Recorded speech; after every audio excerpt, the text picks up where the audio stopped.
साथियों नमस्कार। आज की शुभ यात्रा में यूट्यूब के सभी दर्शकों का हार्दिक धन्यवाद, शुक्रिया।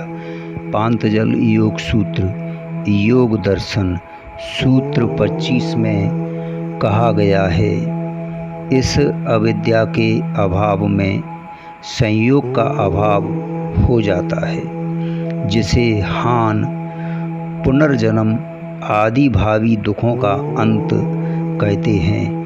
वही चेतन आत्मा का कैवल्य है।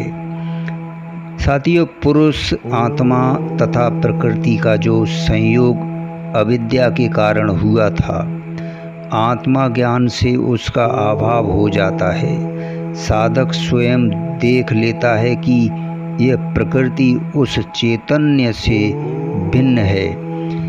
इस प्रकार के ज्ञान से प्रकृति के इस संयोग का अभाव हो जाता है, जिससे पुनर्जन्म आदि भावी दुखों का अंत हो जाता है। यही उस चैतन्य आत्मा का कैवल्य है।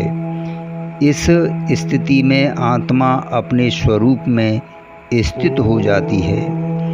साथियों, सृष्टि का उपादान कारण प्रकृति है तथा पुरुष उसका निमित्त कारण है।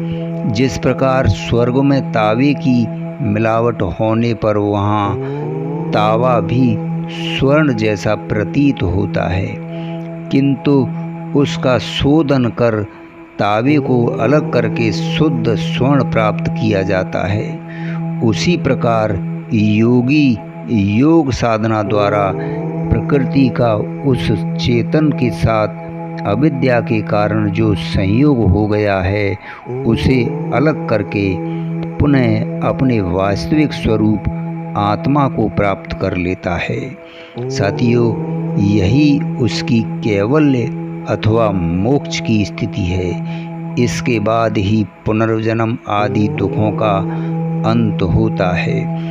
जब तक उस चेतन आत्मा के साथ प्रकृति के थोड़े से भी अंश का संयोग रहता है, तब तक कैवल्य की प्राप्ति नहीं होती तथा उसके दुखों का अंत भी नहीं होता। इस संयोग को दूर करने के लिए उसकी कारण रूपा अविद्या को ही दूर करना एकमात्र उपाय है। धन्यवाद, शुक्रिया। अगले सूत्र में आपसे फिर मिलते हैं।